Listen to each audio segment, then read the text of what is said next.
Bonjour à tous, bienvenue pour ce nouveau dimanche du CM où nous allons continuer la lecture du chapitre 16 que nous allons finir aujourd'hui et on verra si on commence le 17. Donc, un chapitre bien éclairant sur les relations particulières. De toute façon, ça va continuer dans le chapitre 17. Alors, on en était donc à la section 5 et aujourd'hui, je vais commencer à partir de la section 6, le pont vers le monde réel qui se trouve page 369. Voilà. Hop. Allez, c'est parti, comme d'habitude. Si vous avez besoin de poser des questions, vous m'arrêtez un peu où j'en suis. N'attendez pas vraiment la fin parce que sinon, c'est compliqué de revenir en arrière. Section 6, le pont vers le monde réel. La quête de la relation particulière est le signe que tu t'assimiles à l'ego et non à Dieu. Car la relation particulière n'a de valeur que pour l'ego. Pour l'ego, à moins qu'une relation n'ait une valeur particulière, elle n'a pas de signification, car il perçoit tout amour comme particulier. Or, cela ne peut pas être naturel, car c'est différent de la relation de Dieu et de son Fils. Et toutes les relations qui sont différentes de celle-là doivent être contre nature. Car Dieu a créé l'amour tel qu'il le voulait, et il l'a donné tel qu'il est. L'amour n'a pas de signification sauf tel que son Créateur l'a défini par sa volonté. Il est impossible de le définir autrement et de le comprendre. L'amour est liberté. Le chercher en te mettant en esclavage, c'est te séparer de lui.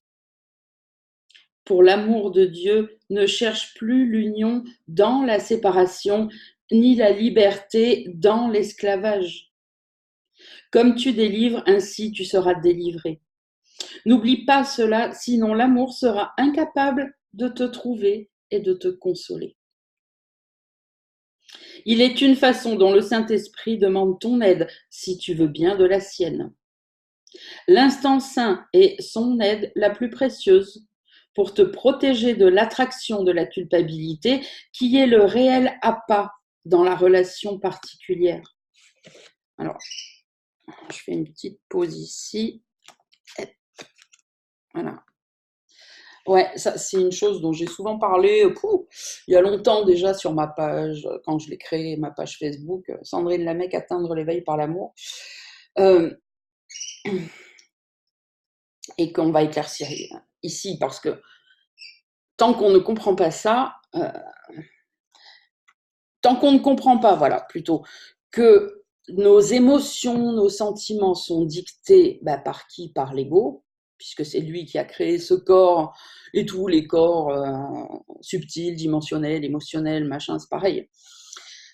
Donc tant qu'on ne comprend pas que ce qu'on ressent est dicté par l'ego, on a du mal à comprendre la relation particulière et surtout,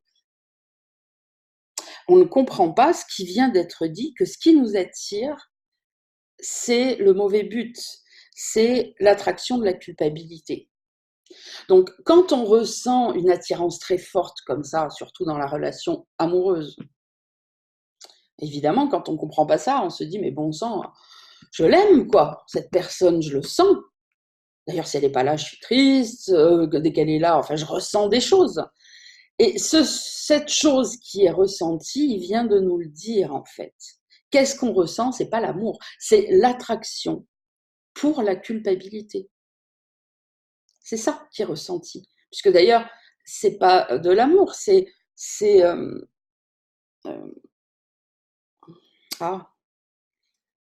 une dépendance, voilà. C'est une dépendance qu'on ressent. La preuve, t'es là, je me sens mieux, t'es pas là, ça va pas. On peut faire pareil avec n'importe quoi, une drogue, n'importe quoi. Ma mère, je me souviens, elle, c'était le soleil. S'il y avait le soleil, elle était bien. S'il n'y avait pas le soleil, elle était en dépression. Donc tout ça, ce sont des attirances qu'on a pour le but, voilà, de la culpabilité. C'est une attraction vers le mauvais but que l'on ressent. Et effectivement, quand on laisse l'ego nous expliquer ce qui se passe, hein, comme c'est très bien expliqué avant le commencement, il nous explique quoi? Il nous explique, ah, mais ce que tu ressens, c'est de l'amour. Bon, évidemment, si on valide ça, après, ça devient très confus et très compliqué et très souffrant, en fait. Hein. Donc là, c'est vraiment ça qui vient de nous dire. Hein. Je vais relire cette phrase. L'instant saint est son aide au Saint-Esprit, la plus précieuse pour te protéger de l'attraction de la culpabilité, qui est le réel appât dans la relation particulière. Tu ne reconnais pas que cela est son réel attrait. Ben oui. Car l'ego t'a enseigné que la liberté réside en elle. Or, plus tu regardes de près la relation particulière, plus il devient apparent qu'elle doit favoriser la culpabilité et donc qu'elle doit emprisonner. La relation particulière est totalement insignifiante sans un corps. Si tu l'estimes, tu dois aussi estimer le corps. Et ce que tu estimes, tu le gardes. La relation particulière est un mécanisme pour limiter ton soi à ton corps et pour limiter ta perception des autres au leur. Les grands rayons établiraient le manque total de valeur de la relation particulière s'ils étaient vus, car en les voyant, le corps disparaîtrait parce qu'il perdrait sa valeur. Ainsi, tout ce que tu investis pour le voir, le corps, lui serait retiré. Tu vois le monde que tu estimes. Excuse-moi, Sandrine. Oh, oui. Excuse-moi, désolé. C'est pas grave, vas-y. Quand on parle de la phrase 5, là, ça commence par les grands rayons. Ouais. Qu'est-ce que ça signifie, les grands rayons? Ah, les grands rayons de lumière de la vérité. Il ne faut pas vraiment essayer d'en faire un truc bien concret, mais ce ne sont que des symboles pour nous parler des grands rayons. Parce que, je ne sais plus, c'est peut-être avant, il parle des grands rayons et nous explique que nous, c'est comme si, voilà, la vérité, c'est un soleil avec des grands rayons, et nous, on est un petit point noir sur un rayon, on n'a conscience que de ce point noir, on n'a même pas conscience qu'on fait partie du soleil, etc. Et voilà, on est comme dans un point noir avec un cercle autour en disant on est emprisonné. Voilà, c'est une métaphore un petit peu dans ce sens-là, les grands rayons de la lumière, de la liberté, tu vois. Mais il reparle souvent il reprend souvent ce terme dans le cours. Oui, mais ça, Ça va s'éclaircir au fur et à mesure. Hein. très bien, merci. Tu as bien fait de poser la question, parce qu'à mon avis, tu n'étais pas le seul à cliquer dessus. Allez, on continue. Tu vois le monde que tu estimes. De ce côté-ci du pont, tu vois le monde des corps séparés, cherchant à se joindre les uns aux autres en des unions séparées et à devenir un en perdant. Tu as coupé ton micro, Marc? Ah, bon, bah c'est toi qui restes à l'image, écoute, c'est comme ça, on va te voir. Je ne sais pas pourquoi. Parce que normalement, il met l'image de celui qui parle, mais bon, ok. Lorsque deux individus cherchent à devenir un, ils essaient de faire décroître leur immensité. Chacun voudrait nier sa puissance, car l'union séparée exclut l'univers. Ce qui est laissé au dehors excède de loin ce qu'on voudrait y faire entrer, car Dieu est laissé au dehors et on n'y fait entrer rien. Si une seule de ces unions était faite dans une foi parfaite, l'univers y entrerait. Or, la relation particulière que cherche l'ego n'inclut même pas un seul individu entier. L'ego ne veut qu'une partie de lui et ne voit que cette partie et rien d'autre. De l'autre côté du pont, c'est tellement différent. Pendant un certain temps, le corps est encore vu, mais pas exclusivement comme il est vu ici. La petite étincelle qui tient en elle-même les grands rayons est aussi visible, et cette étincelle ne peut pas être longtemps limitée à la petitesse. Une fois que tu auras traversé le pont, la valeur du corps aura tellement diminué à tes yeux que tu ne verras plus du tout le besoin de le magnifier. Car tu te rendras compte que la seule valeur qu'est le corps est de te permettre d'amener tes frères avec toi jusqu'au pont pour y être délivrés ensemble. Le pont lui-même n'est rien de plus qu'une transition dans la façon de voir de la réalité. De ce côté-ci, tout ce que tu vois est grossièrement distordu et complètement hors de proportion. Ce qui est petit et insignifiant est magnifié, et ce qui est fort et puissant est réduit à la petitesse. Dans la transition, il y a une période de confusion durant laquelle il se peut qu'un sentiment de réelle désorientation se produise, mais ne la crains pas, car cela signifie seulement que tu as été désireux de lâcher prise du cadre de référence distordu qui semblait assurer la cohésion de ton monde. Ce cadre de référence est construit autour de la relation particulière. Sans cette illusion, il ne pourrait y avoir pour toi de signification à chercher encore ici. Ne crains pas d'être brusquement soulevé et précipité dans la réalité. Le temps est bon, et si tu l'utilises au profit de la réalité, il suivra doucement ton rythme pendant ta transition. Il y a urgence uniquement à dégager ton esprit de sa position fixe ici. Alors, je vais me stabiloter cette phrase, vous pouvez faire de même. Le temps est bon. Et si tu l'utilises au profit de la réalité, il suivra doucement ton rythme pendant la transition, déjà, parce que beaucoup peuvent avoir peur de ça, parce que quand on ne comprend pas, on se dit « Oh, mon Dieu, mais non ». Et puis, surtout la phrase d'après, il y a urgence uniquement à dégager ton esprit de sa position fixe ici.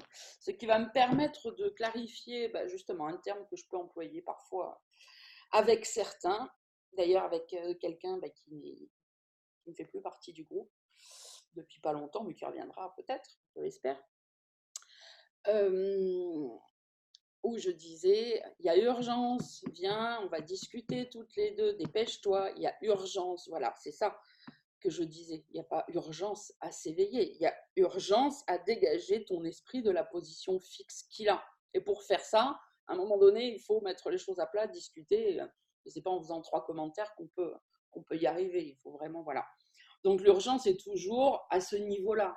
Hein, effectivement. Et évidemment, la personne en face disait, mais il n'y a pas urgence à m'éveiller, de toute façon, je suis déjà éveillée. Enfin bon. Donc la position de l'esprit était bien fixe et on n'arrivait pas à en sortir en fait. Donc l'urgence, quand parfois elle arrive, ou je peux moi vous la mettre en avant, ou vous pouvez la ressentir sans moi, c'est toujours ça.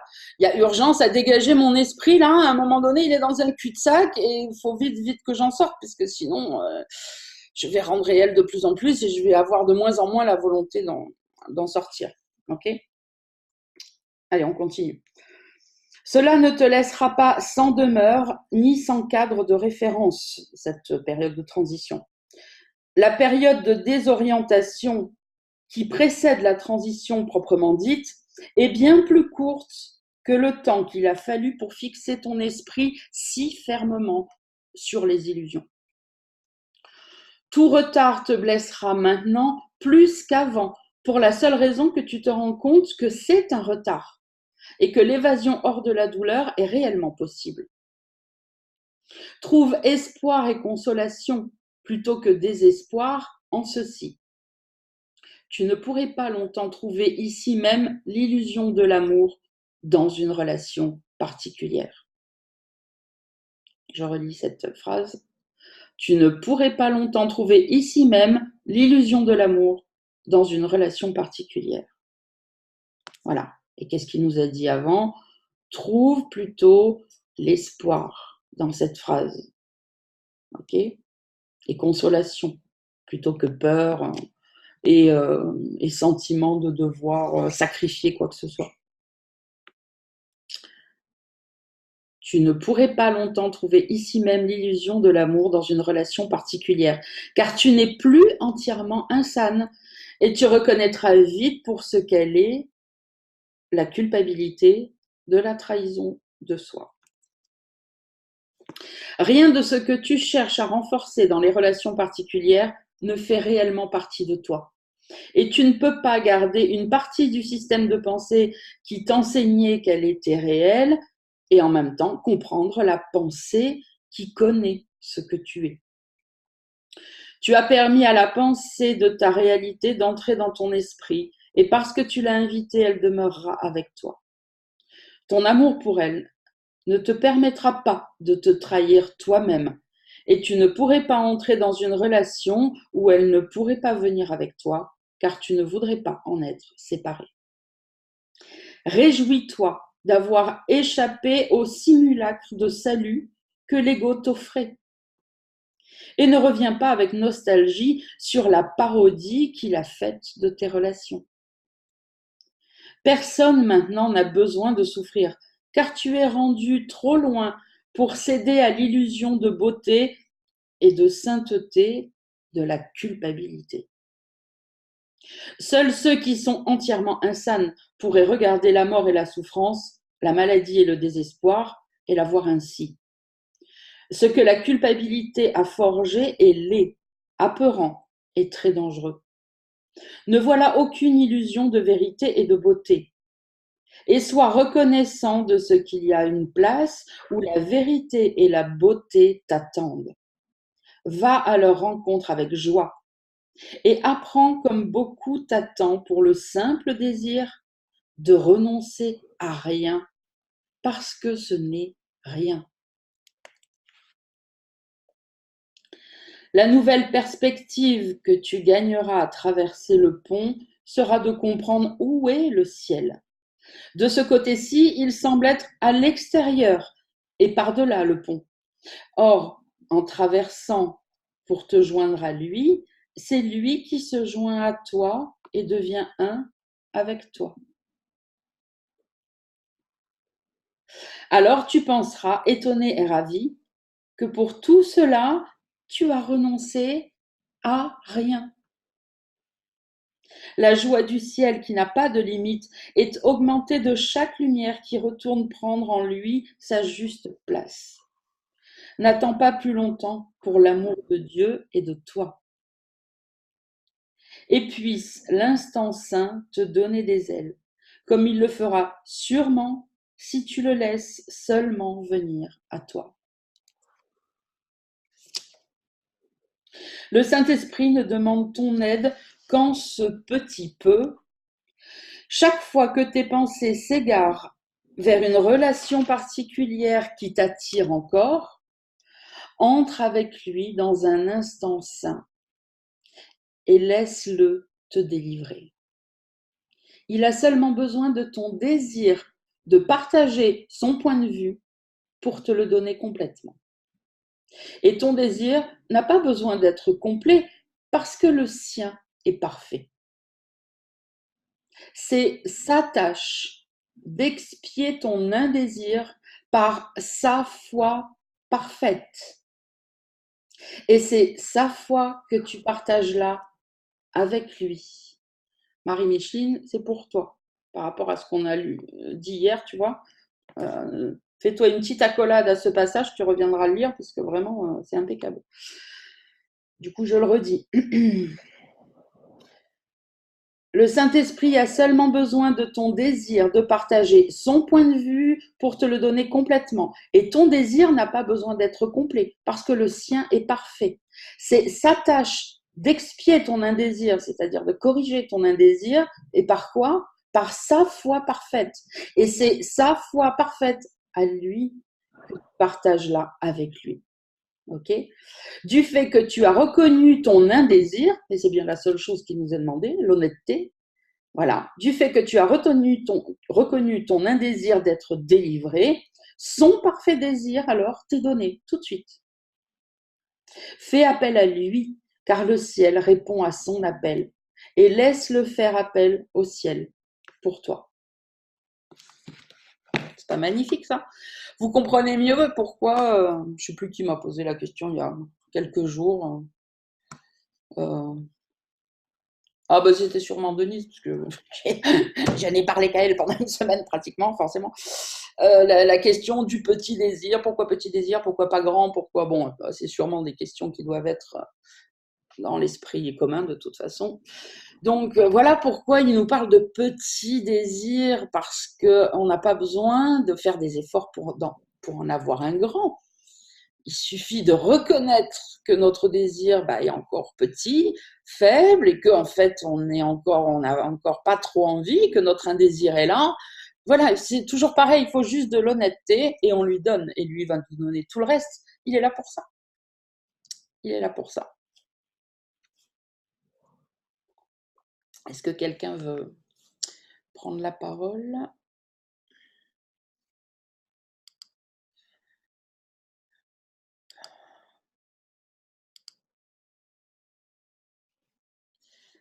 Ah, voilà, c'est ça.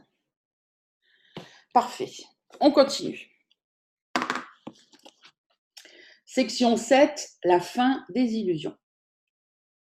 Il est impossible de lâcher prise du passé sans renoncer à la relation particulière. Car la relation particulière est une tentative pour reproduire le passé et le changer. Les affronts imaginaires, le souvenir de douleur, les déceptions passées, les injustices et les privations perçues entrent tous dans la relation particulière, qui devient une façon de chercher à soigner tes blessures d'amour-propre. Quelle base aurais-tu pour choisir un partenaire particulier sans le passé ? Bon, alors, je fais une pause parce que Tammy, je viens de te mettre en muet parce que j'entendais le bruit et dès que je mets les yeux sur toi, je vois que tu as remis le son. Donc, je viens de te remettre en muet pour ne pas entendre les bruits de fond que j'entends. Et je vois que tu avais levé la main, mais si tu veux prendre la parole, ouvre ton micro et prends la parole. C'est bon pour toi, Tammy ? On continue ? Ok. Alors, je recommence, j'étais où ? Voilà.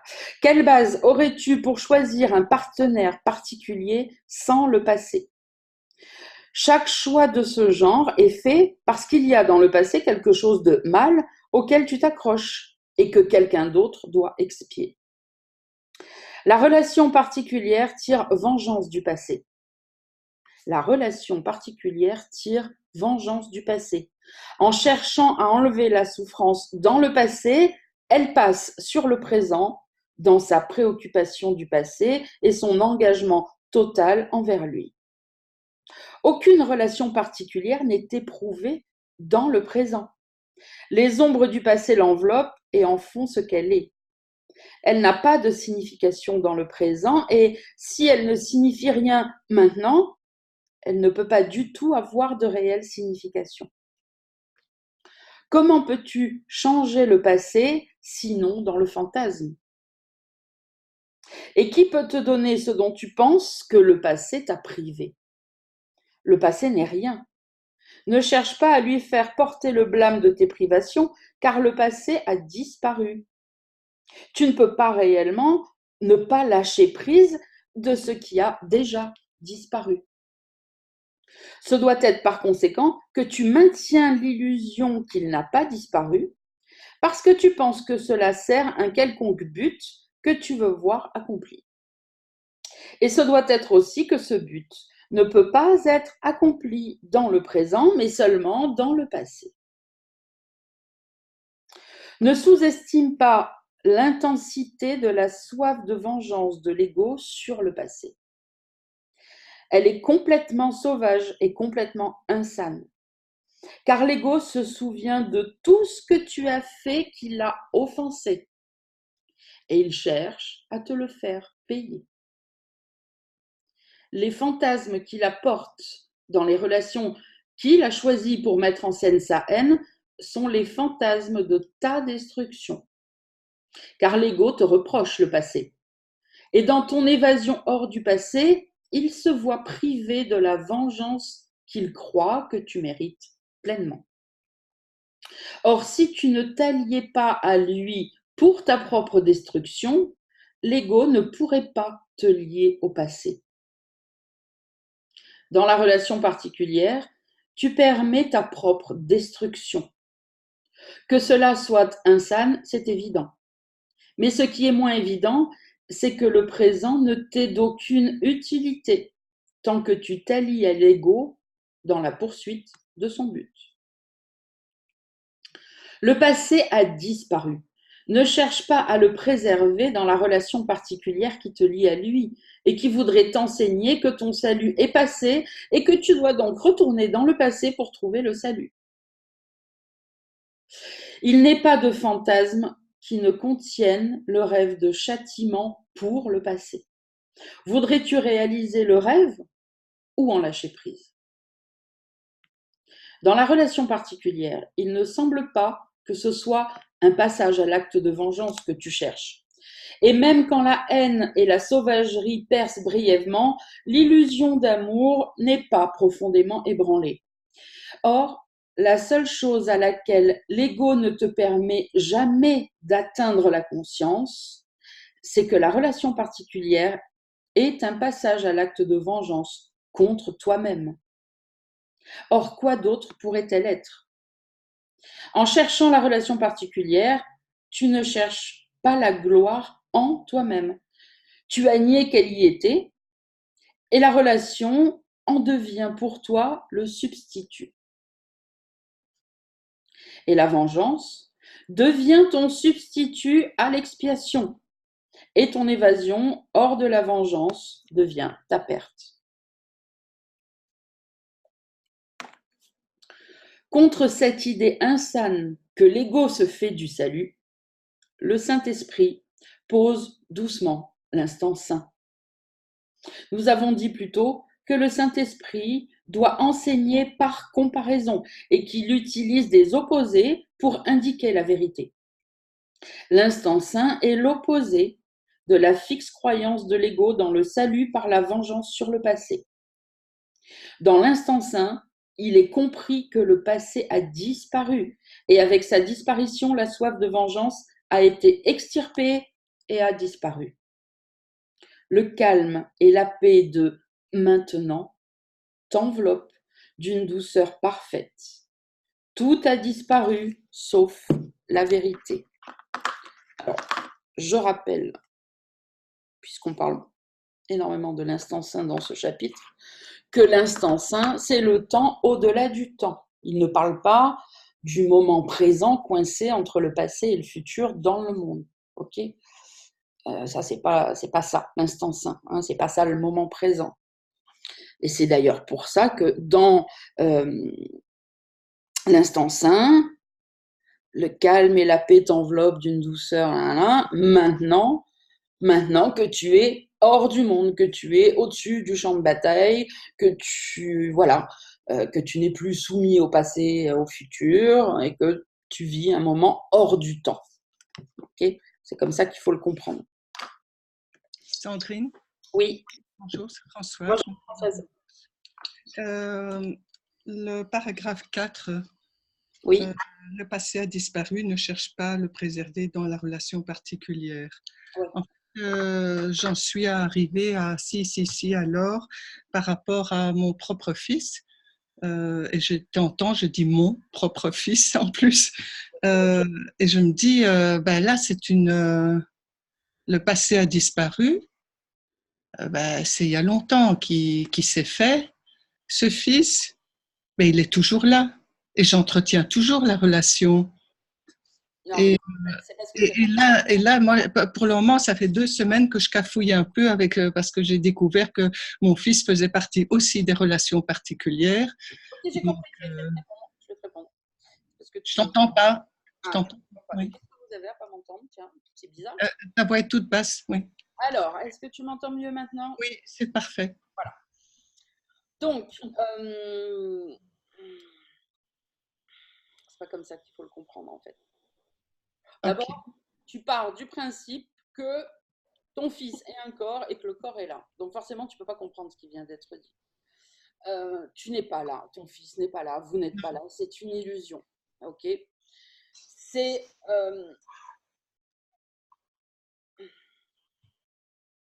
alors attends, le passé a disparu, ne cherche pas à le préserver dans la relation particulière.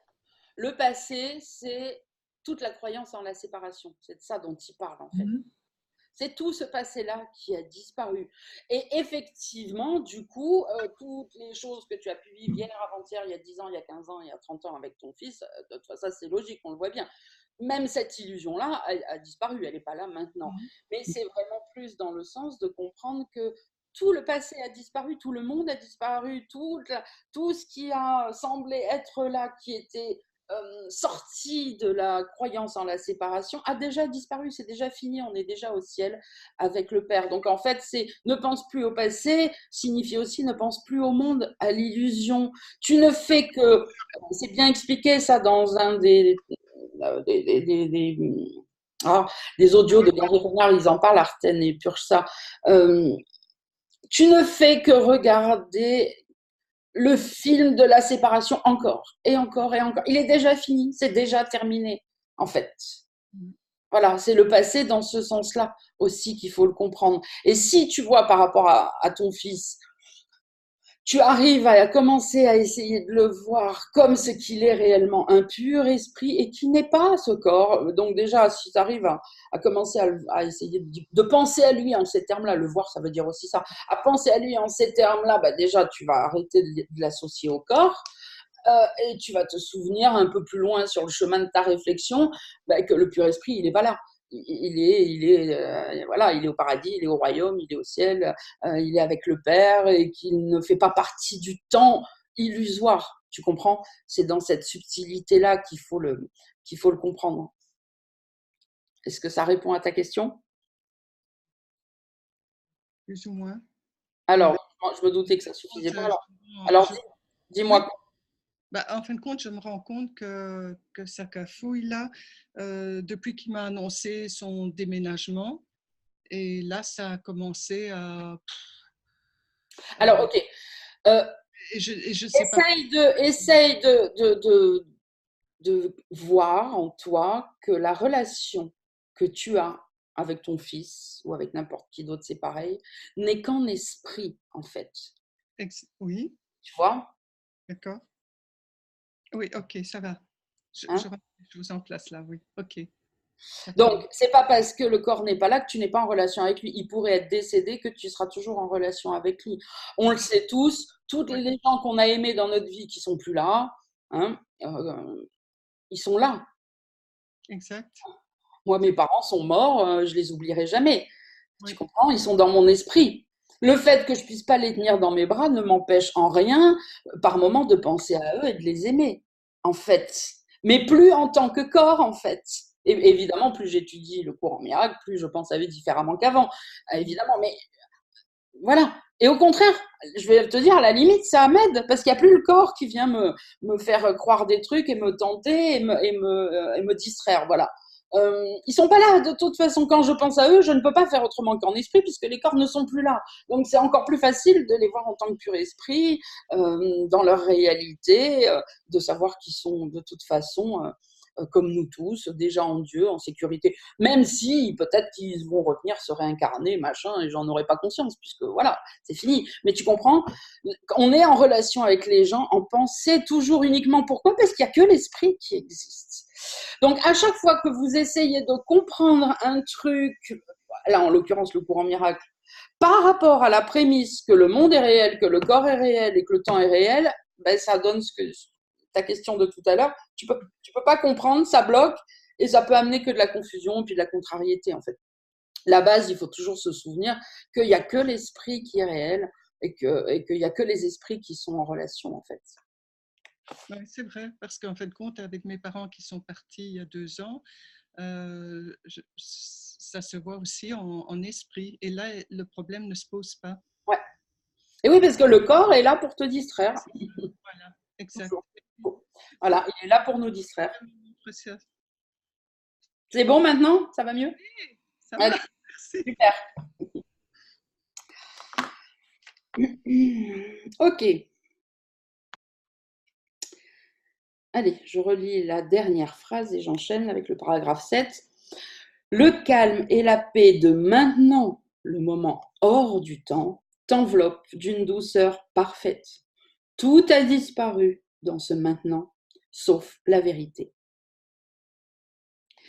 Pendant un certain temps, tu tenteras peut-être encore d'apporter les illusions dans l'instant saint pour t'empêcher de prendre pleinement conscience de la complète différence à tous égards entre ton expérience de la vérité et de l'illusion. Or, tu ne tenteras pas cela longtemps.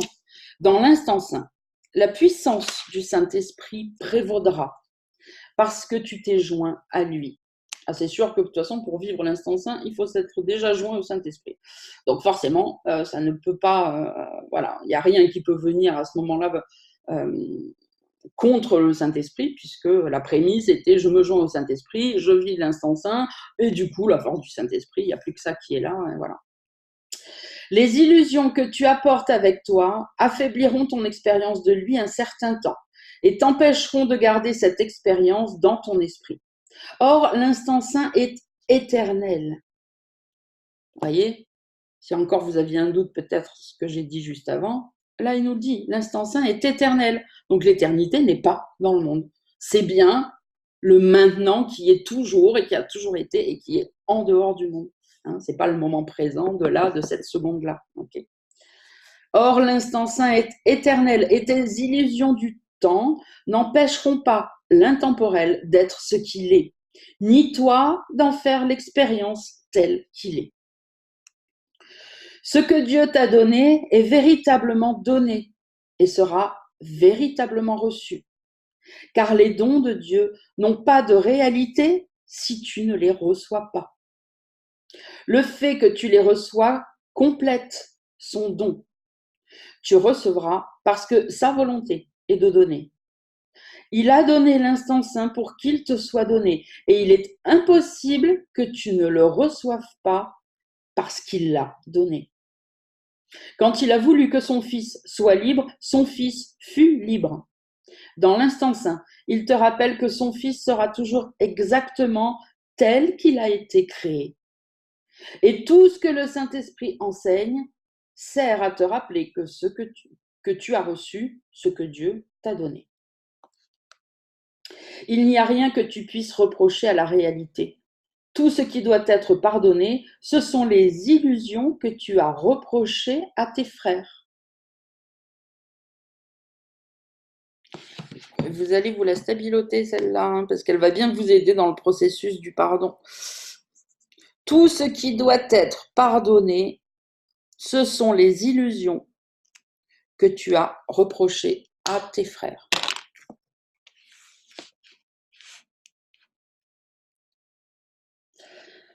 Leur réalité n'a pas de passé et seules des illusions peuvent être pardonnées. Seules des illusions peuvent être pardonnées. Dieu ne reproche rien à personne car il est incapable d'aucune sorte d'illusion. Délivre tes frères de l'esclavage de leurs illusions en leur pardonnant les illusions que tu perçois en eux. Ainsi tu apprendras que tu as été pardonné, car c'est toi qui leur as offert des illusions. Dans l'instant saint, cela est fait pour toi dans le temps, pour t'apporter la véritable condition du ciel. Je vais développer un peu cette phrase. C'est toi qui leur as offert des illusions. Je vais vous donner un exemple de quelque chose qui s'est produit dans mon expérience il n'y a pas longtemps, là, quelques semaines, je ne sais plus, bon bref. J'en ai parlé à Hélène, tiens, qui est là, on a fait une journée d'éveil, et du coup c'était un bon exemple pour elle, et ça fait plusieurs fois que je me dis, je savais qu'il fallait que j'en parle à tous, je ne savais pas quand, et bien c'est maintenant. Bon, alors, je vais vous donner un exemple.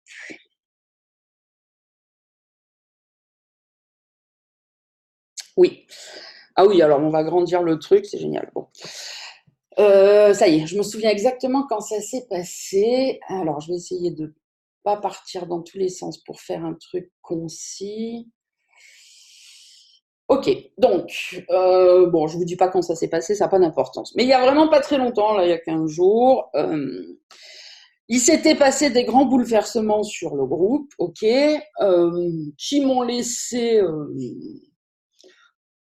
pas de marbre, parce que ça donne l'impression que tu as un cœur de pierre, machin, mais que j'ai vu pour ce qu'elles étaient des illusions, plutôt, ce qui fait que je n'y ai pas réagi. Euh, et j'ai fait comme d'habitude. Je me suis mis en vigilance dans mon esprit quand même, parce que c'était pas rien ce qui était en train de se passer, en me disant, bon, si je vois qu'il y a une contrariété, un jugement qui vient, paf, de pouvoir le pardonner tout de suite. Bon, consciemment, il n'y a pas eu ça. Ma journée s'est déroulée normalement, peu importe ce grand bouleversement. Et une fois que tout a été fini, mais alors vraiment tard le soir, une fois que j'ai eu fini de tout faire sur le groupe, de répondre à tout le monde, machin, et que j'ai tout fermé, tout machin, tout truc, je me suis mise à regarder la télé, bon, avant de m'endormir, comme je fais souvent, un truc qui me plaisait, où j'étais en discussion avec le Saint-Esprit, parce qu'il m'enseignait sur ceci, cela. Et il s'est produit une chose, mais alors qui m'était pas arrivée, mais depuis, je ne saurais même plus quand, bien, bien, bien longtemps.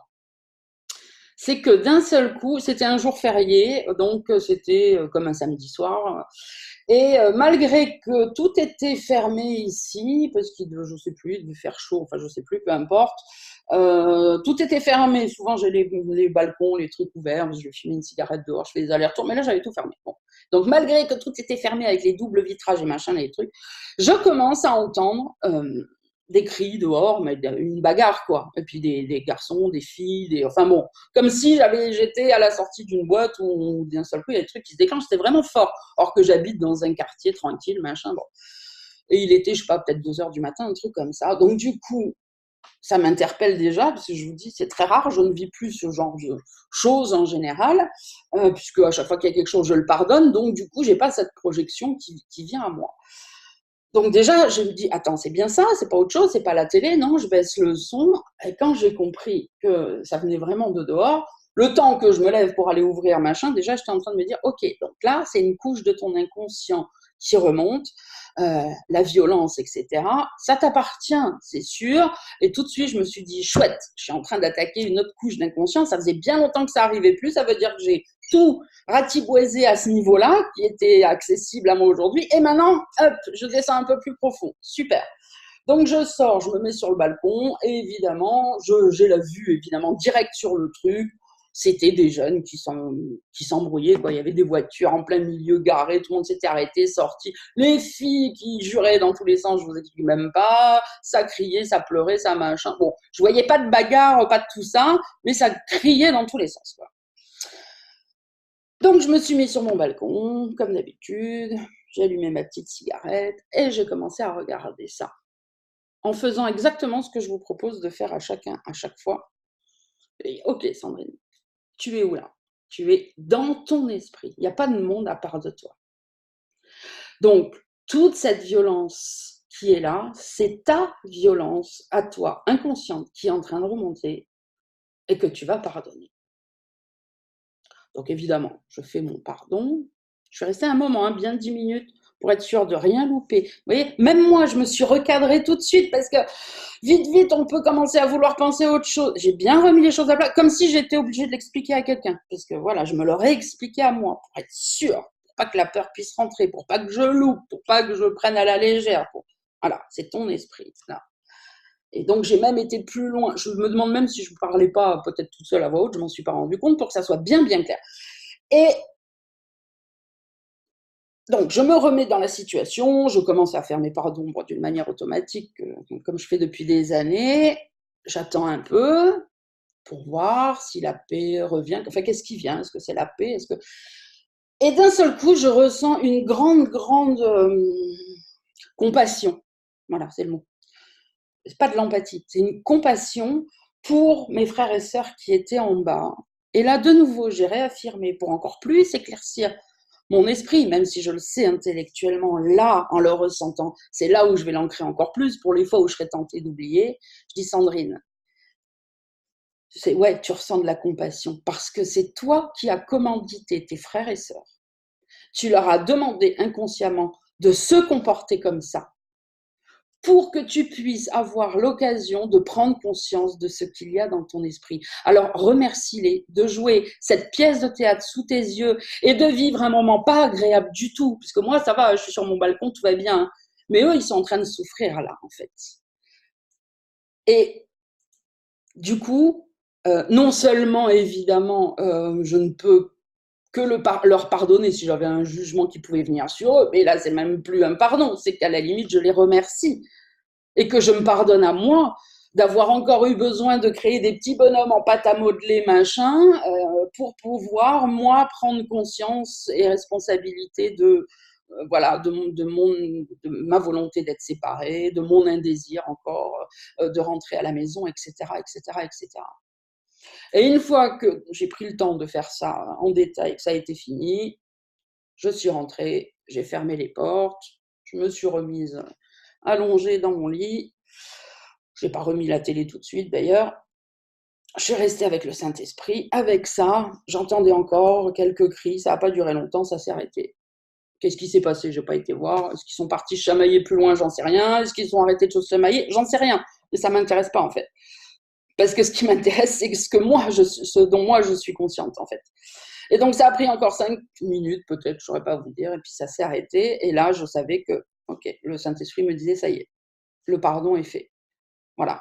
La première couche, hein, parce que ça ne veut pas dire que ça ne reviendra pas. Mais pour ce moment-là, c'est bon. C'était fait. Donc, quand il nous dit... Merde, j'ai perdu la phrase, c'était où? Oui. Délivre tes frères de l'esclavage de leurs illusions en leur pardonnant les illusions que tu perçois en eux, et ainsi tu apprendras que tu as été pardonné, car c'est toi qui leur as offert des illusions. Voilà, c'était pour illustrer cette phrase. C'est moi, là, dans ce scénario, qui leur ai offert ces illusions.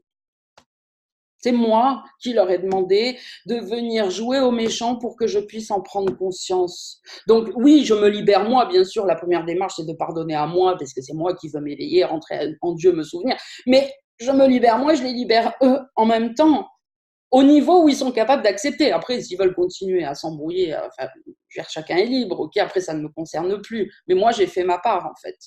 Et peut-être qu'ils iront montrer leur inconscient à quelqu'un d'autre. Mais moi, je les ai libérés de ce que je leur ai demandé inconsciemment, en fait. La libération, elle est pour tout le monde. C'est dans ce sens-là qu'on comprend. Et je me suis pardonnée d'avoir fait ça à mes frères, en fait. Parce que là, c'est moi qui leur ai fait quelque chose. C'est pas eux. Eux, ils m'ont rien fait. Ok? Donc, c'est vraiment dans ce sens-là qu'il faut essayer de plus en plus de se souvenir, de comprendre. Vous le ferez peut-être pas à chaque fois, vous l'oublierez et puis vous en souviendrez, vous le ferez pas parfaitement, mais voilà. Essayez de comprendre les choses dans ce sens. Ok. C'est votre monde que vous voyez. Votre monde, c'est quoi? C'est votre monde intérieur. Le monde que vous voyez, c'est votre monde intérieur. C'est votre inconscient. Et c'est grâce au fait que les scénarios se jouent devant vous, ou des fois vous rentrez dans la bagarre avec, que vous avez l'opportunité de découvrir votre inconscient dont vous n'êtes pas conscient, puisque c'est l'inconscient. C'est le seul moyen d'en prendre conscience, de reprendre responsabilité et de choisir à nouveau. Qu'est-ce que je veux croire cette fois? Sandrine, s'il te plaît, c'est Brigitte.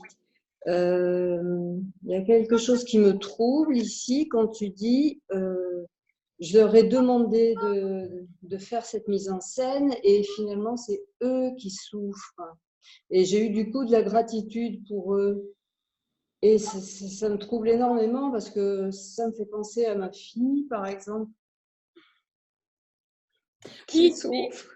Je comprends, Dida, mais dis-toi aussi que je ne leur ai pas imposé ça. C'est parce que aussi ils ont décidé d'être inconscients, tu comprends? Je suis pas le manipulateur du monde en disant toi je t'oblige à souffrir. Tu vois, si l'esprit en face dit non, non, tu vois, j'aurais pas pu faire ça avec Jésus par exemple pour te donner une idée.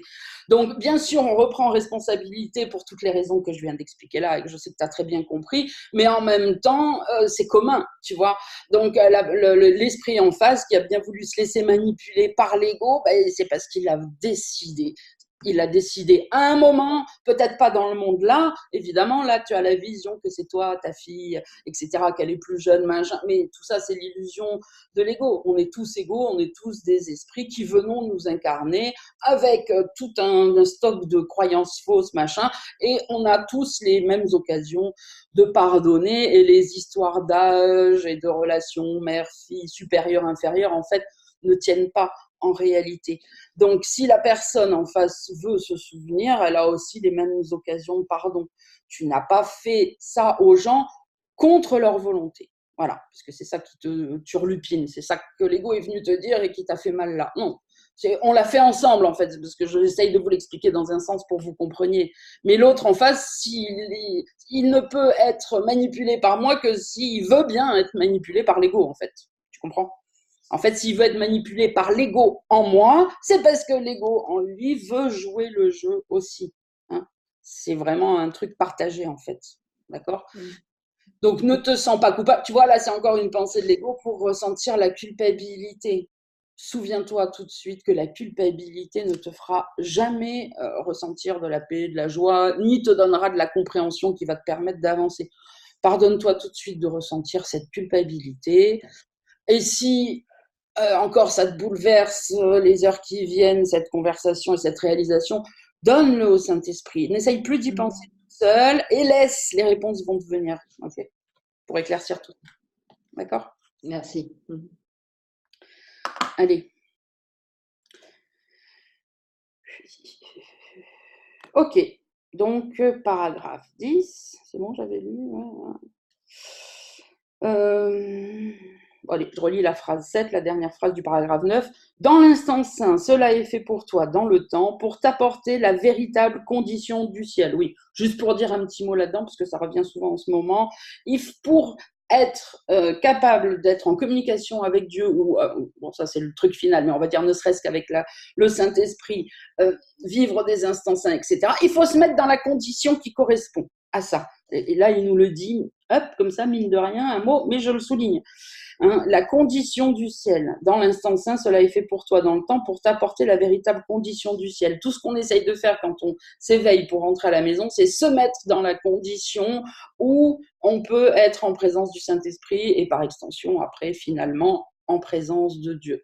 Hein, donc, il ne faut pas jamais perdre de vue ça, en fait. Hein, c'est une question, notre conscience voyage, se déplace d'un point à un autre, d'un scénario à un autre, d'une compréhension à un autre, pour monter, pour se mettre dans la condition finale où on va pouvoir prendre conscience de Dieu qui est toujours là. Mais tant qu'on n'est pas dans la condition de Dieu, on ne peut pas voir Dieu. Tant qu'on n'est pas dans la condition du Saint-Esprit, on ne peut pas voir le Saint-Esprit. Donc c'est ça qu'on cherche à attraper en fait.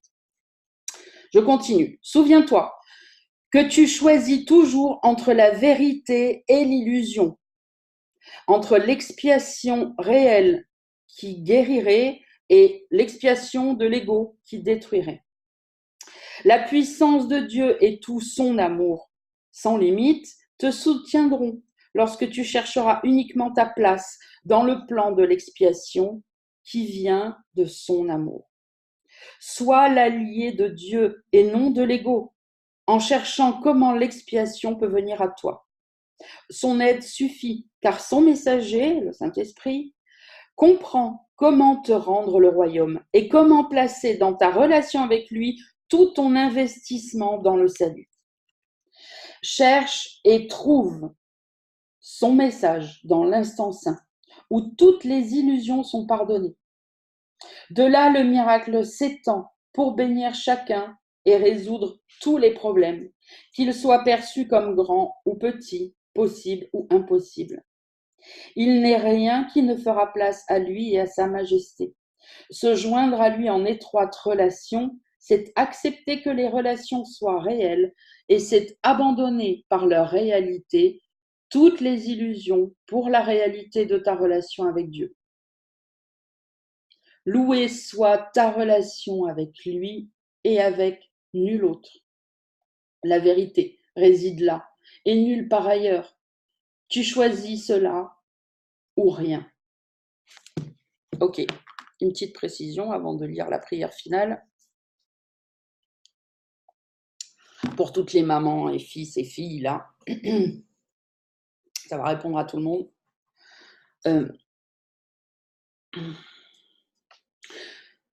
Vous devez chercher à être en relation avec vos enfants, en relation avec Dieu qui est à l'intérieur de leur pur esprit. Ok ? Tant qu'on croit aux relations particulières, on est en relation avec la facette de l'ego qu'il représente en fait. Et donc on n'est pas en relation parce que ça n'existe pas. Et c'est ça qui dit, il n'y a rien. Tu crois que tu es en relation, mais tu n'as rien du tout en fait. Donc, derrière votre enfant tel que vous le voyez, que vous l'imaginez, machin, se trouve le pur esprit. Et le pur esprit, c'est quoi? C'est une partie de Dieu. Donc cherchez à être en relation avec Dieu qui se trouve dans votre frère, votre soeur, votre mari, votre parent, votre meilleur ami, la personne que vous aimez, peu importe. Parce que là, c'est ça qu'il nous dit. Ne cherche pas à être en relation avec qui que ce soit d'autre qu'avec Dieu. Loué soit ta relation avec Dieu et avec nul autre. La vérité réside là et nulle part ailleurs. Tu choisis cela ou rien. Donc, quand tu choisis d'être en relation avec une personne que tu aimes dans le monde, d'accord. Mais sois en relation avec la partie divine en lui, en fait. Hein, voilà, tout simplement. Et là, tu seras en véritable relation. Et là, tu peux faire des véritables miracles. Enfin, laisser le Saint-Esprit plutôt faire des véritables miracles par ton désir de penser en termes de miracles. Hein, parce qu'évidemment, ce n'est pas nous qui dirigeons les miracles. Hein. On n'est pas Jésus dans l'illusion. Jésus est venu déjà éveillé, il avait la capacité, surtout à la fin, parce que de toute façon, tous les miracles qu'on décrit, c'est à la fin. Il avait la capacité, puisqu'il était redevenu le Saint-Esprit, de diriger les miracles, mais pas nous. Nous, on doit penser en termes de miracles, avoir la volonté de faire des miracles, et on n'est encore pas assez clair dans notre esprit pour décider par nous-mêmes sans faire d'erreur. Donc c'est le Saint-Esprit qui dirigera les miracles et qui les donnera à ceux qui sont capables de les recevoir sans être blessés, etc., etc. Allez, et donc pour finir ce chapitre, nous voilà arrivés à la prière du Notre Père qui est réexpliquée différemment, réinterprétée par Jésus dans le courant miracle par rapport à toutes celles que tous les catholiques connaissent. La voici. Donc, pour tous ceux qui pourraient tomber sur cette vidéo et dire « Ah, mais je ne sais pas, c'est où ?» C'est la fin du chapitre 16. C'est la page 375. C'est la fin du chapitre 16. Si vous voulez retrouver le Notre Père réexprimé par Jésus dans le courant miracle, fin du chapitre 16, page 375. Pardonne-nous nos illusions, Père, et aide-nous à accepter notre véritable relation avec toi, dans laquelle il n'est pas d'illusion et où nul jamais ne pourra entrer. Notre sainteté est la tienne. Que peut-il y avoir en nous qui ait besoin de pardon quand la tienne est parfaite? Le sommeil de l'oubli n'est que l'indésir de nous souvenir de ton pardon et de ton amour. Ne nous laisse pas nous égarer en tentation, car la tentation du Fils de Dieu n'est pas ta volonté. Et laisse-nous recevoir uniquement ce que tu as donné et n'accepter que cela dans les esprits que tu as créés et que tu aimes. Amen. Et vous voyez qu'une fois qu'on a lu la section d'avant, déjà, elle prend une autre tournure. C'est un résumé en fait de tout ce qui vient d'être expliqué avant, par rapport aux relations particulières, par rapport au fait que la seule relation véritable qu'on a, c'est avec Dieu, etc., etc. Est-ce que quelqu'un veut intervenir là-dessus? Je voulais juste faire un petit partage de ce qui se passe ici par rapport à la prière, en fait. Ouais, vas-y. Je l'utilise depuis ce matin ou hier, je sais pas. En fait, je l'utilise dans mes pardons directs. C'est-à-dire qu'au lieu de réciter un pardon truc, je récite ça. Et des fois, je vais jusqu'au bout. Des fois, c'est que les 2-3 premières phrases, mais je sens qu'il y a vraiment un truc qui s'enclenche directement avec la prière. Super. Voilà. Et en fait, du coup, tu as l'impression que tu fais moins d'erreurs que quand tu essayes de trouver les mots toi-même. Ouais, c'est ça. Il y a un truc qui est un ressenti, une sensation, une émotion. Je n'ai pas à me poser 36 millions de questions. Tout de suite, je pense à la prière. Et ça s'est fait, je sais pas, spontanément, comme ça. J'ai dit, c'est rigolo. Puis du coup, je me sentais mieux juste après. Je sentais que et donc, j'ai continué. Des fois, je récitais 2-3 fois alors que j'étais en train de faire complètement autre chose. Ça me permettait de rester comme ça dans cette lumière. Et voilà, c'était cool, quoi. Super. Et tu la connais par cœur, du coup? Ouais, ben oui, bien sûr. Enfin, je veux dire, tu prenais pas le livre pour aller la chercher. Non, elle vient automatiquement. Je l'ai tellement entendue et récitée. Écoute, voilà, parfait, merci.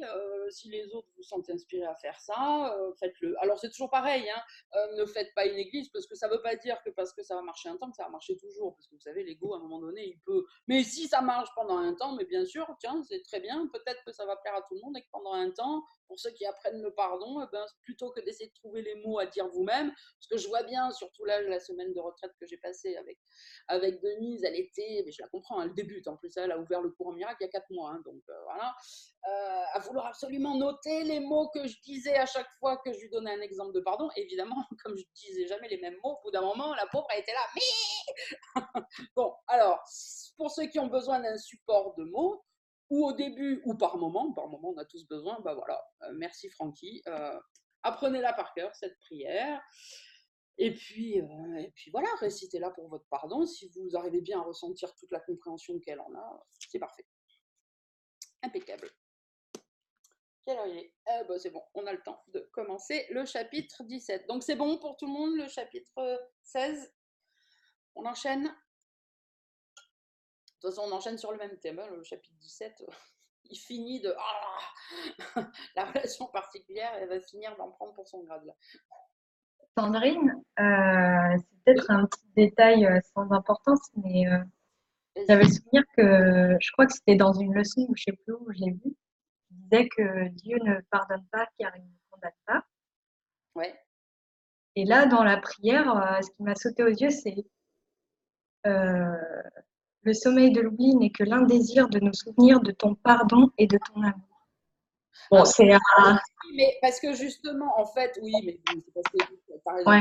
faut le souligner, mais c'est parce qu'en fait, il nous a déjà pardonné puisqu'il ne s'est rien passé. C'est pareil, c'est comme quand nous, on veut pardonner à notre frère, on fait une démarche pour pardonner à notre frère, mais pour en fait avoir l'occasion de nous souvenir qu'il n'y a rien à pardonner. Et c'est ça qui est difficile à comprendre, surtout au début. Et là, en fait, le même processus qui est mis en avant. C'est pas pour Dieu, en fait, cette prière, c'est pour nous. Donc Dieu n'a rien à nous pardonner parce que mort de rire, ça n'existe pas. De toute façon, c'est qu'un rêve, il ne peut même pas le voir. Mais nous, on a besoin, à ce moment-là, qui nous sentons coupables, pécheurs, petits, merdiques, de nous souvenir qu'il nous a de toute façon pardonné. Tu vois, c'est dans ce sens-là. C'est pour ça que ça dépend toujours de à qui on s'adresse, de qui on parle. Là, on parle de nous. Il y a d'autres passages où il dit « mais Dieu n'a rien à pardonner » parce qu'il parle de Dieu. Mais là, on ne parle pas de Dieu. Là, on parle de nous. Tu vois, c'est toujours suivant comment on se place, en fait. Hein. Mais merci d'avoir relevé, parce que, encore une fois, si c'est dans ta tête, c'est que c'est dans d'autres esprits, parce qu'on est un. Donc, merci. Allez, chapitre 17, le pardon et la relation sainte. Section 1, porter le fantasme à la vérité.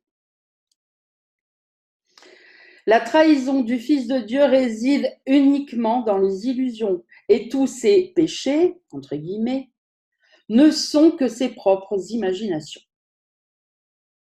Sa réalité est à jamais sans péché. Il n'a pas besoin d'être pardonné. Ryan, spécial dédicace. Il n'a pas besoin d'être pardonné, mais réveillé. Réveillez-vous. Dans ses rêves, il s'est trahi lui-même. Il a trahi ses frères et a trahi son Dieu. Tiens, Brigitte, spécial dédicace. Paf, ça répond au truc de tout à l'heure, ça le précise encore un peu plus. Dans ses rêves, il s'est trahi lui-même. Il a trahi ses frères et a trahi son Dieu. C'est ça que j'ai voulu me souvenir quand je disais je leur ai fait faire ça. Voilà. C'est dans mon rêve et pour me permettre de me souvenir que ce n'est qu'un rêve. C'est le processus qui amène en fait. Or, ce qui est fait en rêve n'a pas réellement été fait. Il est impossible de convaincre le rêveur qu'il en est ainsi, car les rêves sont ce qu'ils sont parce qu'ils donnent l'illusion d'être réels. Donc là aussi, j'ai envie de faire une petite pause en disant, voilà pourquoi, mais ne cherchez même pas à essayer de convaincre les gens autour de vous qu'il faut qu'ils étudient le courant miracle. Et même ceux qui viennent des fois du courant miracle, que quand vous voyez au bout d'un moment que ça passe pas, ça sert à rien d'essayer de convaincre. Il vient de nous le dire.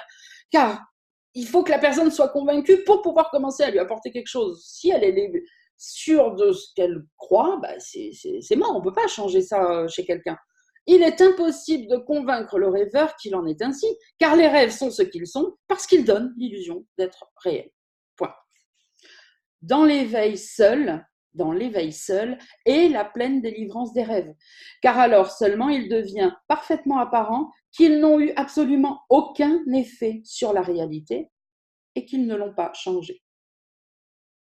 Les fantasmes changent la réalité et c'est leur but. Ils ne peuvent pas le faire en réalité, mais ils le peuvent dans l'esprit qui voudrait que la réalité soit différente. Il n'y a donc que ton souhait de changer la réalité qui soit apeurant. Parce que par ce souhait, tu penses avoir accompli ce que tu souhaites. Cette étrange position, en un sens, reconnaît ton pouvoir, en le distordant et en le vouant au mal. Elle le rend aussi irréel, ton pouvoir. Tu ne peux servir de maître qui demande de toi des choses conflictuelles. Ce que tu utilises dans le fantasme, tu le nies à la vérité. Or, ce que tu donnes à la vérité afin qu'elle l'utilise pour toi est à l'abri de tes fantasmes, est à l'abri du fantasme. Tout ce que cela signifie, lorsque tu maintiens qu'il doit y avoir un ordre de difficulté dans les miracles, c'est qu'il y a certaines choses que tu voudrais retenir à la vérité. Donc là, qu'est-ce qu'il est en train de nous dire? Quand un miracle que apparemment mentalement tu veux ne se produit pas, c'est pas parce qu'il ne peut pas se produire, parce que c'est trop difficile, parce que c'est plus compliqué. Non, c'est parce que tu ne veux pas, en fait, inconsciemment, qu'il se produise pour des tas de raisons inconscientes, voilà, qu'on essaye de découvrir dans nos discussions quotidiennes du groupe, mais de toute façon qui viennent de la seule source, parce que tu préfères encore les rêves les rêves, l'illusion à la réalité, quoi. Hein. Là, il nous le dit très clairement, hein. Je vais le relire. Tout ce que cela signifie lorsque tu maintiens qu'il doit y avoir un ordre de difficulté dans les miracles, hein, c'est plus facile de recevoir un ordinateur que d'empêcher que ta fille meure, tiens, par exemple, voilà, on voit là un bel exemple, eh bien, c'est qu'il y a certaines choses que tu voudrais retenir à la vérité.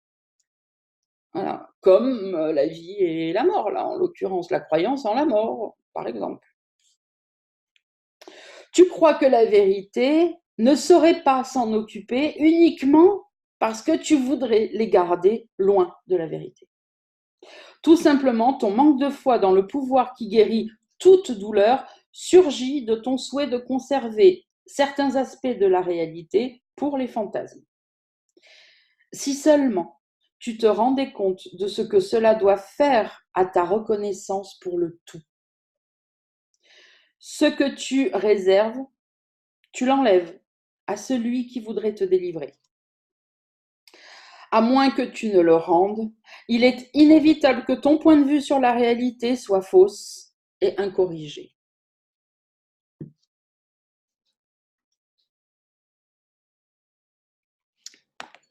Aussi longtemps que tu le voudras, aussi longtemps, l'illusion d'un ordre de difficulté dans les miracles te restera. Car tu as établi cet ordre dans la réalité en donnant une partie à un enseignant et une partie à un autre. Ainsi, tu apprends à traiter une partie de la vérité d'une certaine façon et l'autre partie d'une autre façon. Fragmenter la vérité, c'est la détruire en la rendant insignifiante. Désordre de réalité, c'est une perspective sans compréhension, un cadre de référence pour la réalité auquel elle ne peut pas réellement se comparer. Penses-tu que tu peux porter la vérité au fantasme et apprendre ce que signifie la vérité du point de vue des illusions?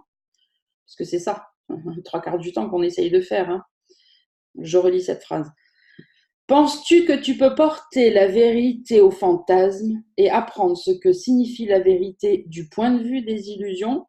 C'est un peu ce qu'a essayé de faire, sans s'en rendre compte, bien sûr, tout à l'heure, Françoise, que je vois plus là, bon, quand elle a essayé d'éclaircir la relation particulière avec son fils. Tu veux apporter la vérité dans ton illusion, de ton point de vue, et puis du coup, ça colle pas, ça répond pas, tu comprends pas, machin. C'est l'inverse qu'il faut faire. Il faut partir du principe que notre point de vue est erroné et laisser le Saint-Esprit nous, partir de la vérité pour défaire l'illusion. Ok.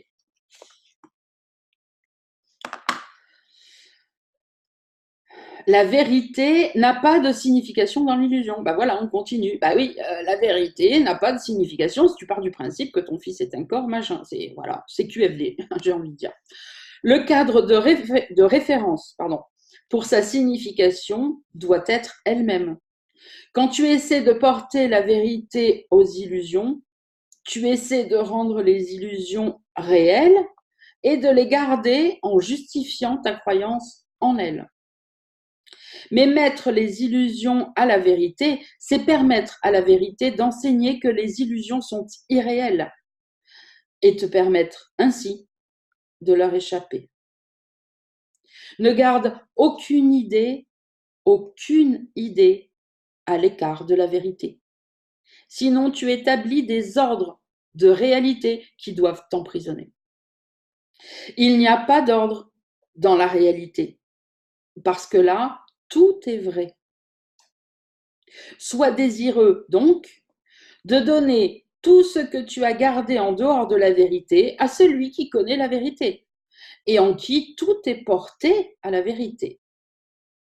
Le salut qui mène hors de la séparation est complet ou n'est pas du tout. Ne te préoccupe de rien, sauf de ton désir que cela s'accomplisse. Oh, elle est belle celle-là, hein. Ah, alors j'ai une précédente fois, j'avais déjà stabiloté ce qu'il y avait en dessous, mais je vais étendre mon... Voilà, pour pouvoir vous la resservir quand je vois que vous vous remettez à vous préoccuper de ce qui vous fait mal. Point. Donc, je redis, ne te préoccupe de rien, sauf de ton désir que cela s'accomplisse. Ne te préoccupe même pas de savoir si tu as bien tout compris, si tu n'as pas une information nécessaire, qui te fait ressentir du doute et qui nous fait rentrer dans des discussions et qui fait que tu ne ressens plus la paix, la joie et que tu t'es déconnecté de la vérité. T'inquiète pas, les informations, si elles te manquent et qu'elles doivent te parvenir maintenant parce que tu peux les recevoir, elles vont être données. Pas la peine de les chercher. Toi, tu t'occupes juste de ton désir, que la vérité soit là, que tu la voies partout, que tu la ressentes tout le temps. Voilà. Et donc forcément, et en faisant ce qu'on fait au quotidien sur le groupe, parler, machin, hop, d'un seul coup, il y a une coquille qui sort, on la voit, super. Et c'était le moment de pouvoir comprendre un truc qu'on n'avait pas compris avant. Mais pourquoi essayer de la voir 3 jours avant et de se faire mal? Non. Essaye uniquement de te souvenir que tu dois te préoccuper d'une seule chose, d'être bien. Du matin au soir, bien parce que tu es en train de penser à la vérité, évidemment. Hein. Pas bien parce que tu fais un truc génial, super cool dans le monde. Parce que ça, c'est une illusion de bien qui ne va pas durer. Mais voilà, débrouille-toi pour être bien. Donc, en moi, ça veut dire un truc très clair. Ne pense qu'à Dieu, au Saint-Esprit, au royaume, machin. Et je sais que c'est comme ça que je vais être vraiment bien. Et dès qu'il y a un truc qui ne fait pas partie de ça qui apparaît, déjà, ça me permet de le voir tout de suite. C'est tellement flagrant que, oui, ça, c'est pas ça. Et puis, voilà. Et puis, moi aussi, je continue à avoir des compréhensions qui arrivent, qui s'ouvrent plus. Alors bon, là, depuis un moment, j'en ai pas des nouvelles, mais enfin, ça veut pas dire qu'il n'y en aura pas plus tard. Mais en tout cas, toutes celles que j'ai, ça grandit encore plus. Bon, voilà. Allez, bon, je vais relire tout le paragraphe 6 et jusqu'au bout, du coup. Sois désireux, donc, de donner tout ce que tu as gardé en dehors de la vérité à celui qui connaît la vérité et en qui tout est porté à la vérité. Le salut qui mène hors de la séparation est complet ou alors n'est pas du tout. Ne te préoccupe de rien, sauf de ton désir que cela s'accomplisse. Lui l'accomplira, pas toi. Mais n'oublie pas ceci, lorsque tu es troublé et perds la paix de l'esprit parce qu'un autre essaie de résoudre ses problèmes par le fantasme, c'est que tu refuses de te pardonner cette même tentative. Tu le retiens et tu te retiens toi-même loin de la vérité et du salut. En lui pardonnant, tu rends à la vérité ce que vous aviez tous deux nié. Et tu verras le pardon où tu l'as donné.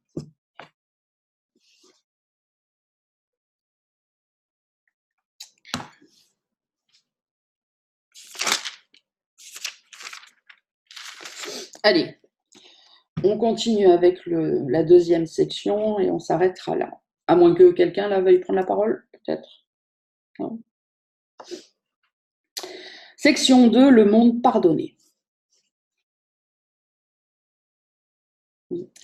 Peux-tu imaginer comme ils seront beaux à tes yeux, ceux à qui tu pardonnes? Tu n'as jamais rien vu d'aussi beau dans aucun fantasme. Rien de ce que tu vois ici, endormi ou éveillé, ne se rapproche d'une telle beauté. Et il n'est rien que tu estimeras autant, ni qui te sera aussi cher.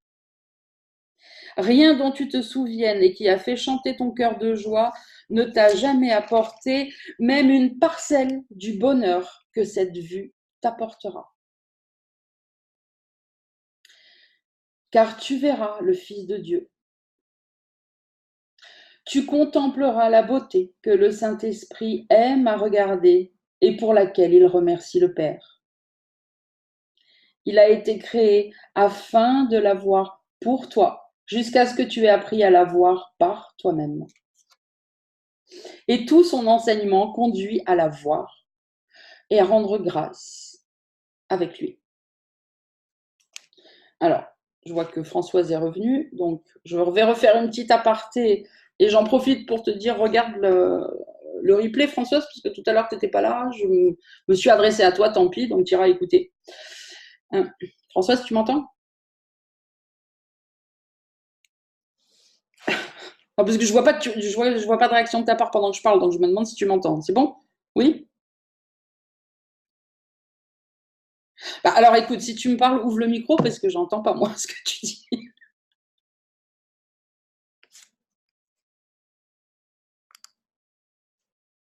Bon, je sais pas, je ne comprends pas. Tu ne peux pas ouvrir ton micro? Si? Tu entends? Oui. Ah, on va y arriver. Oui, Françoise? Bah, écoute, en fin de compte, vous me voyez, moi je vois absolument rien du tout, je suis sur une autre page, je ne sais pas du tout, ça n'a pas d'importance. Est-ce que tu entends? J'entends, c'est le principal.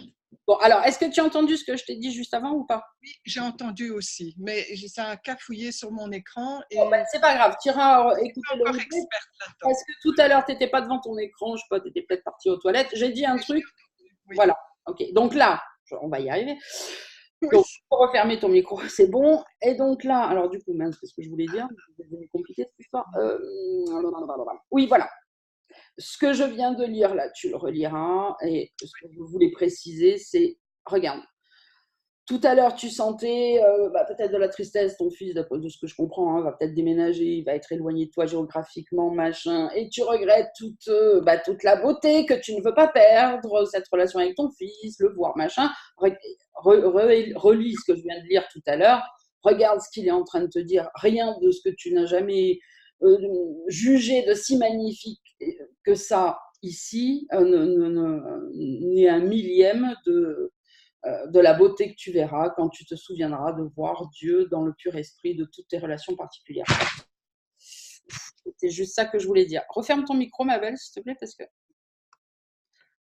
Alors, je sais pas, hein, il y a un truc avec Françoise, parce que j'arrive même plus... Elle se bat, je vois même plus son truc. Hop. Où elle est? Bon, je sais pas. Elle est partie. Je la vois plus. Allez, on continue.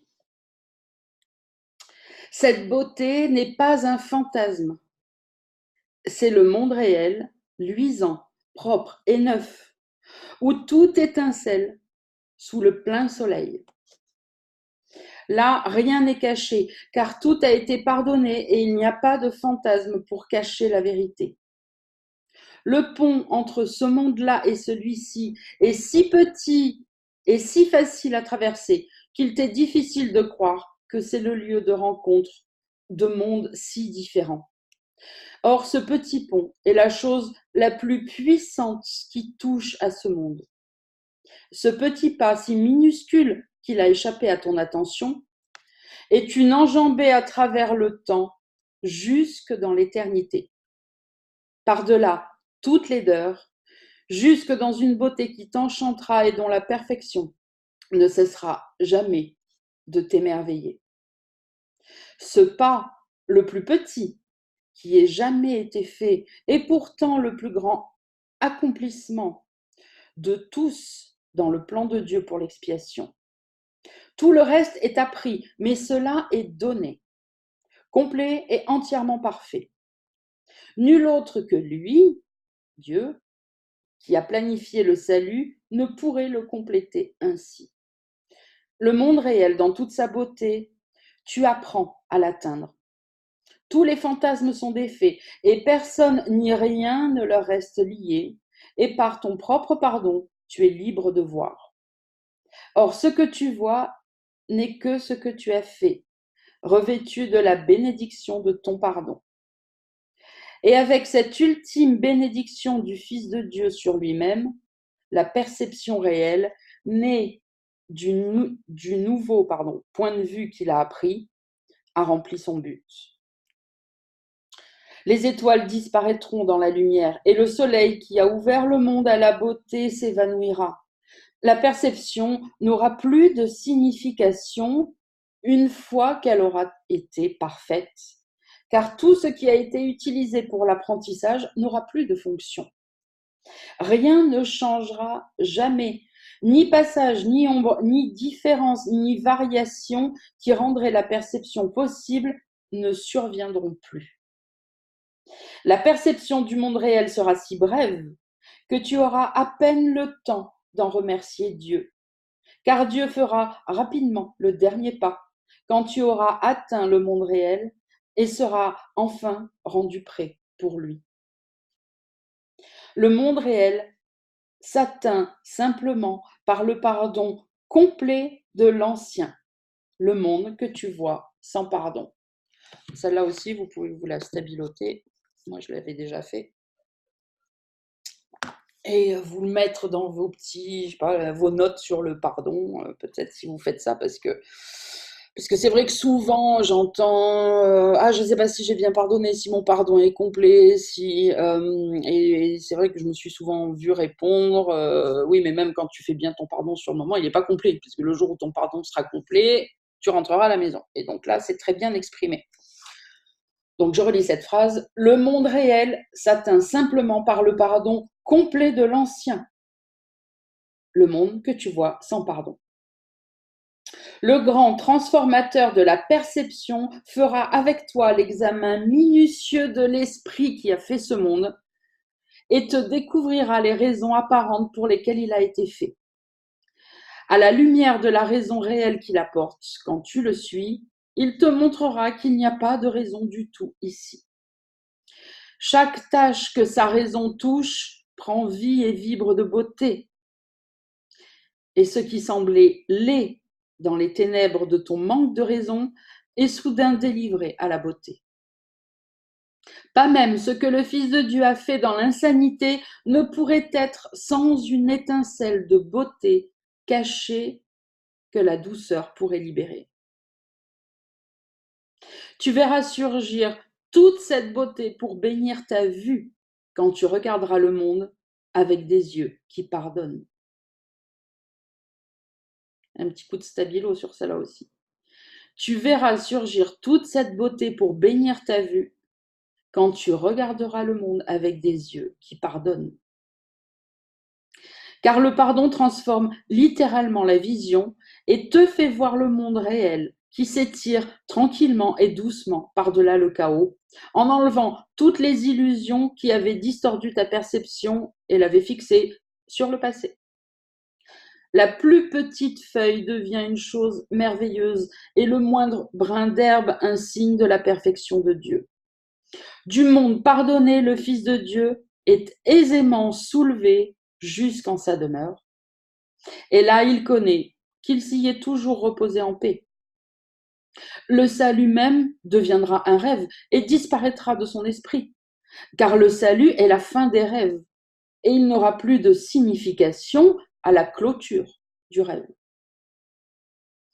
Qui, éveillé au ciel, pourrait rêver qu'il n'y ait jamais pu y avoir besoin de salut? À quel point veux-tu le salut?